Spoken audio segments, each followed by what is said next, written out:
The heavy oak doors of the Plaza Hotel ballroom swung open under my push, and the crystal chandeliers cast long shadows across the marble floor like accusations waiting to land. My mother Eleanor stood at the head table in her signature black Chanel suit, smiling with that practiced triumph that always hid the fear we both knew was there, while Derek Harrington adjusted his cufflinks beside her, the man she had chosen to merge our companies and pull Thompson Enterprises back from the edge of bankruptcy. I was not walking in alone, though my fingers brushed the crisp edge of the marriage certificate folded inside my clutch, the paper that would end the lie I had lived for years and force every person in this room to see the truth I had hidden even from myself, until Cecilia showed me what real courage looked like.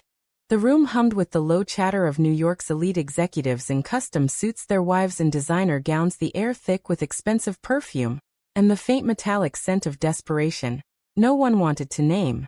Thompson Enterprises was bleeding cash after a string of bad real estate bets and a lawsuit that threatened to wipe out our remaining assets. 500 employees depended on this merger, and my mother had made it clear 2 weeks ago in her corner office overlooking Central Park that my marriage to Derek was the only bridge left. "You owe this family, Mallory," she had said, her voice steady as steel. "Your father built this from nothing, and I kept it alive after he died. Don't throw it away for some phase." I had nodded then, because the weight of legacy, the memory of my father teaching me balance sheets at age 10, and the fear of watching everything crumble had pinned me in place. But that night, after leaving her office, I drove straight to Cecilia's apartment in Brooklyn, where she waited with tea and quiet understanding. We had met 3 years earlier at a charity art show where her photographs of everyday resilience had stopped me cold. She was an architect then, working on community projects while I climbed the corporate ladder at Thompson. Our love grew in stolen moments, weekend drives upstate, late-night talks where she never asked me to choose between her and my world. Last month, when the pressure became unbearable, I asked her to marry me in a small Vermont town hall with only a justice of the peace and her best friend as witnesses. The simple gold band on my finger, hidden under my family heirloom ring, now felt like armor. Now, as I crossed the ballroom, heads turned with polite nods and whispered congratulations, assuming I was here to seal the deal.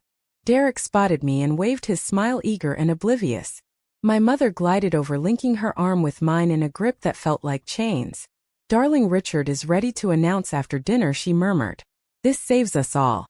My heart hammered with the familiar war inside: duty versus truth, the years of swallowing my identity to be the perfect daughter, the reliable heir. Cecilia had texted me earlier, "Whatever you decide today, I stand with you. Be you." That message burned in my phone like a lifeline. I let my mother guide me toward the table, but every step sharpened the decision I had already made. Colleagues clapped my shoulder, one even joked about the perfect power couple. If only they knew the cost I was about to pay the family I might lose, the empire I might watch fall. Yet for the first time, the fear felt smaller than the freedom waiting on the other side of these doors. The price would be steep, but I was ready to pay it. The waiters circled with trays of champagne, and the string quartet played soft classical pieces that did nothing to calm the storm in my chest. I sat beside Derek, making small talk about market trends, while my mind raced back to the night 2 weeks ago when I had stood in Cecilia's living room, hands shaking as I showed her the plane tickets to Vermont. She had pulled me close, her dark hair brushing my cheek, and whispered, "If this is what you need to be free, then yes, 1,000 times yes." That moment had crystallized everything, the love that had quietly become my foundation against the world that demanded I fit its mold. Our relationship had started quietly 3 years ago at the annual Thompson Foundation Gala. Cecilia was there exhibiting her work, a series of black and white photos capturing women rebuilding after loss. I had stopped at her booth, drawn by the raw honesty in the images, and we talked for hours about art, about resilience, about the masks we all wear. She came from a modest background in Queens, while I had grown up in penthouses and private schools, yet she never made me feel like an outsider. We kept it secret at first: stolen lunches in hidden cafes, weekend hikes where no one knew us. Every time I left her, I carried the guilt of hiding, but also the strength she gave me to keep going at the office. The company troubles had started 6 months ago, when a major development deal collapsed in a lawsuit that exposed years of risky financing. My mother had called emergency board meetings, her face lined with exhaustion as she laid out the numbers. "We need the Harrington Alliance," she told me privately. "Derek likes you. It's not love, it's strategy, but strategy has kept us alive." I had argued then, citing my own ideas for turning the company around, but she dismissed them as naive. "You're 28, Mallory, not a child." Sacrifice is what built this family. Cecilia had listened to every late-night confession, her hand steady on mine. She never pushed, but she reminded me that my happiness mattered too. When the ultimatum came, I spent nights staring at the ceiling, weighing the lives tied to Thompson against the life I wanted with her. Employees would lose jobs, suppliers would suffer, and my mother's health, already fragile from years of stress, would break. But staying silent meant losing myself piece by piece until nothing real remained. The secret wedding in Vermont had been quiet and perfect, just us exchanging vows under a simple oak tree. The certificate now in my bag was the proof that I had chosen. Back at the table, Derek leaned in, asking about my thoughts on the merger timeline, his tone warm but businesslike. I smiled politely while my stomach twisted. Across the room, I caught sight of my sister Sophia chatting with guests, her eyes flicking to me with that knowing look she had always given when she suspected I was hiding something. She had guessed about Cecilia months ago, but promised to stay silent for the family's sake, or so she claimed. The guilt deepened as I thought of the employees whose faces I knew by name, the ones who had families relying on their paychecks. Was my love worth that pain? Cecilia's voice echoed in my head from our last conversation before I left for the party. You are not responsible for saving everyone, Mallory. Sometimes the bravest thing is saving yourself. The announcement was minutes away, and my resolve hardened. I excused myself from Derek and moved toward the stage, the certificate now clutched openly in my hand. The room seemed to slow as I climbed the steps, my mother's eyes narrowing in confusion. This was the moment everything changed, and the cost, whatever it was, would be mine to carry. Richard Harrington tapped the microphone, and the room quieted, his voice booming with practiced charm, as he thanked everyone for coming to celebrate the union that would secure both families' futures. My mother stood beside him, beaming, the relief in her posture almost palpable after months of sleepless nights poring over balance sheets. I waited until he began the formal introduction of the happy couple, then stepped forward, my voice cutting through the applause like a blade. Before you continue, Richard, there is something everyone needs to know. Gasps rippled through the crowd as I held up the certificate, the official seal from Vermont catching the light. I am already married. To Cecilia Hayes, the woman I love and have loved for 3 years. The words hung in the air, heavy and final. My mother's face drained of color, her hand flying to her throat, while Derek stared at me in stunned silence, his mouth opening and closing without sound. Whispers erupted around the room, fragments of shock and judgment. Lesbian, some muttered loud enough for me to hear, while others shook their heads in disbelief at the scandal unfolding in their elite circle. Eleanor recovered first, storming toward me, her heels clicking sharply. What is this insanity, Mallory? She hissed, grabbing my arm and pulling me toward a side alcove away from the microphone's reach. Have you lost your mind? This is not some college experiment. The company is days from collapse, and you choose now to parade this? Her voice cracked with a mix of rage and something deeper, hurt, the fear of watching her life's work dissolve. I pulled away gently but firmly, meeting her eyes. This is not a phase, Mother. This is who I am. I tried to tell you for years, but you never wanted to hear it. Marrying Derek would have been the real lie. Derek followed us, his face flushed with embarrassment and anger. I thought we had something real, he said, his voice low. Or at least a partnership. Now this? The room watched us like spectators at a gladiator match, some guests already pulling out phones to capture the drama. Sophia pushed through the crowd, her expression a mask of disappointment. I warned you, Mallory, she whispered when she reached us. I knew about Cecilia, but I kept quiet because family comes first. How could you do this to us?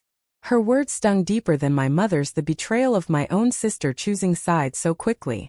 Inside my chest the conflict raged, the years of therapy sessions I had hidden, the nights I cried wondering if my truth was selfish. Cecilia had faced her own struggles coming out to her family years earlier, losing some relatives to prejudice. But she had emerged stronger, teaching me that authenticity was not optional. Yet standing here watching my mother's shoulders slump, the empire she had clawed back from widowhood now threatened again, I felt the weight of every employee whose livelihood hung in the balance. Was I destroying more than I was saving? The moral line blurred in the heat of the moment, duty pulling one way, love the other. Richard joined us, his voice tight with controlled fury. This changes everything, Mallory. The merger terms were clear. Without this alliance, the banks will call in the loans by next week. My mother turned to me, one last plea in her eyes. Fix this. Announce it was a mistake. We can still salvage it. But I shook my head, the decision made months ago in that Vermont town hall. No, Mother. I want The room buzzed louder now, the prejudice surfacing in hushed comments about lifestyle choices and family shame. I stood tall though my knees felt weak, the price already extracting its first payment in the form of fractured relationships, and a legacy on the brink. Security hovered near the edges of the alcove, as the party dissolved into chaos, guests murmuring in clusters while waiters paused with trays forgotten. My mother paced the small space, her perfectly composed facade cracking at the edges. "You have no idea what you have done," she said, her voice trembling with fury and exhaustion. "Your father would be ashamed. I built this for you after he died, worked 80-hour weeks so you could have options I never did. And you repay me with this public humiliation?" I felt the sting of her words, the old guilt rising like bile, but I pushed it down, remembering Cecilia's face when we said our vows, the quiet certainty that this was right. Derek stood off to the side, his phone already buzzing with calls from his father, no doubt discussing damage control. "I never asked for any of this, Derek," I said, turning to him. I tried to be honest, but the pressure made it impossible. He shook his head, disappointment etched on his face. Honesty would have been telling me before I stood here like a fool. Now the deal is dead and hundreds of jobs with it. Sophia stepped closer, her arms crossed, the betrayal in her eyes cutting deep. "I covered for you, Mallory," she said. "When Mother asked if I knew anything about your late nights, I lied. 'Cause I believed you would come around. Now look at us. The company stock will tank when this hits the papers. Headlines about the lesbian scandal at Thompson Enterprises. Our name dragged through the mud."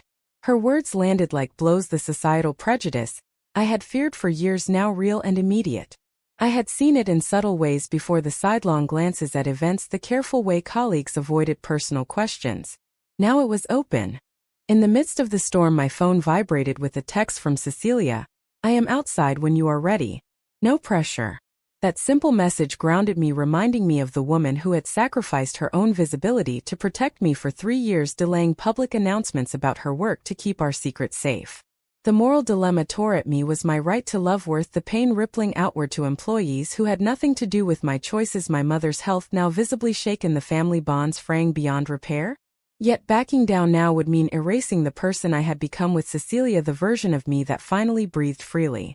Eleanor stopped pacing and faced me, her eyes hard. "If you walk out that door tonight, consider yourself cut off. No shares, no position, no family name." The words hung between us, the ultimate trade-off she had wielded like a weapon before, but never with this finality. I felt the ground shift beneath me, the life I had known dissolving, but in its place a clarity I had never experienced. "I love you, Mother," I said, my voice steady despite the tears threatening. "But I love myself too. And I love Cecilia. That is not a choice I can undo." Sophia turned away, muttering about selfishness, while Derek excused himself to handle the press already gathering outside. The confrontation had drained me, but it had also freed something deep inside, the awakening that came from finally speaking my truth in the face of everything I stood to lose. As I walked toward the exit, the ballroom emptying behind me, I knew the real battle was only beginning, the costs mounting with every step. The next morning, the news exploded across business sites and social media. Thompson heiress rejects merger for secret same-sex marriage. My phone would not stop ringing, messages from board members demanding explanations, reporters seeking comments. I sat in Cecilia's Brooklyn apartment, the one we now shared openly, her arm around my shoulders as we read the headlines together. The stock had dropped 12% overnight, and the banks had already flagged the loans for review. 500 families would feel the ripple, and the weight of that sat heavy on my chest, even as Cecilia's presence reminded me why I had done it. My mother had not called. Instead, a formal email from the company lawyer arrived, severing my access to all accounts and positions effective immediately. The disownment was public and complete, her way of drawing the line in the sand. Sophia had sided with her, posting a vague social media statement about family loyalty that everyone read as condemnation of me. The betrayal from my own sister cut deepest, the person I had confided in during my teens now choosing the empire over blood in a way that exposed how deeply prejudice ran even in our own home. Cecilia read the email over my shoulder, her jaw tight. "They are punishing you for existing as you are," she said softly. "But you are not alone in this." We spent the day fielding the fallout. Old colleagues distanced themselves, some citing professional boundaries, others more honestly admitting discomfort with the optics. One longtime advisor who had mentored me since college left a voicemail laced with disappointment. "I expected better from you, Mallory." The The societal prejudice I had feared manifested in anonymous online comments questioning my fitness to lead, calling my love a phase or worse. Cecilia faced her own share of it, her studio receiving cancellation notices from conservative clients who suddenly discovered her connection to the scandal. She had lost contracts worth thousands, but she held me tighter that night, whispering we rebuild together. The cost she paid for loving me was real, and it humbled me. In the quiet hours I wrestled with the moral questions that kept me awake. Had I been selfish? The company my father founded, the one my mother had saved through sheer will, now teetered closer to collapse because of my choice. Employees sent emails, some supportive, some angry, asking how I could put personal happiness above their livelihoods. I cried in Cecilia's arms, questioning everything until she reminded me of the years I had already sacrificed pretending to be someone else. You cannot save everyone, she said. But you can save the life you were meant to live. The confrontation with my mother came 3 days later when she showed up unannounced at the apartment, her face gaunt from lack of sleep. We sat across from each other in the small living room, the silence thick with years of unsaid words. I built everything for you, she repeated, but this time her voice broke. And you chose this. I reached for her hand, but she pulled away. The empire is selling assets to survive. Jobs will be cut. Because of you. Yet in her eyes I saw the deeper pain, the loss of the daughter she thought she knew, the future she had planned now shattered. I felt the trauma of that moment, the trade-off I had made, but also the awakening that came with it, the realization that living authentically was not betrayal but survival.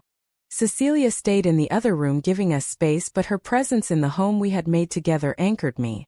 The price each of us paid was different: my mother, her legacy; my sister, her relationship with me; Cecilia, her stability; and me, my security. But in the end, the choice had been mine and the consequences mine to own. 6 weeks later, the dust had settled into a new uneasy reality. Thompson Enterprises had been forced into a partial sale, losing 2 major properties and laying off over 100 staff. My mother had aged visibly in photos from the press conferences, her once iron posture now slightly bent under the strain. Sophia had taken a more active role in the remaining operations, her loyalty rewarded with the position I once held. I watched from afar the life I had walked away from continuing without me, and the ache of that loss never fully faded. Cecilia and I had moved into a smaller place in Queens, closer to her studio, where she had pivoted to independent projects funded by grants for community art. I started consulting for small startups using the skills I had honed, but without the family name behind me, the work was harder and the pay lower. The financial trade-off was real. Our savings dwindled as we covered legal fees from the fallout, and the emotional toll showed in quiet evenings when I stared at old family photos, wondering what if. Yet waking up beside Cecilia, her hand in mine, the freedom to love openly without fear, made every sacrifice feel earned. She had paid too, enduring the whispers at her exhibitions, the lost opportunities, but she never wavered, her strength a mirror that helped me see my own. We met my mother once more at a neutral cafe in Midtown. She looked smaller somehow, the fire dimmed but not gone.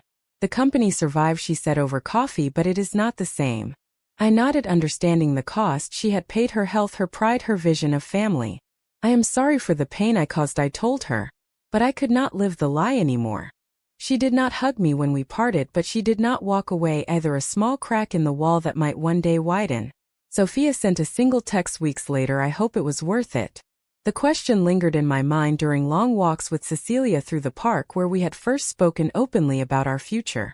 The awakening had come gradually in the small victories, rebuilding a life on my terms, in the quiet pride Cecilia showed when she introduced me as her wife at events, in the strength I found to face the world without the armor of expectation. Each woman in this story had paid dearly: my mother, her empire and illusions; my sister, her sisterhood; Cecilia, her stability; and me, the only world I had known. Yet standing here with the woman I loved under the same sky that had witnessed our vows, I knew the choice, though controversial, had been the one that finally let me breathe. Was I right to choose love for Cecilia over saving the family empire, even if it meant jobs lost, relationships broken, and a legacy altered forever? Or should duty to blood and the greater good have outweighed my personal happiness?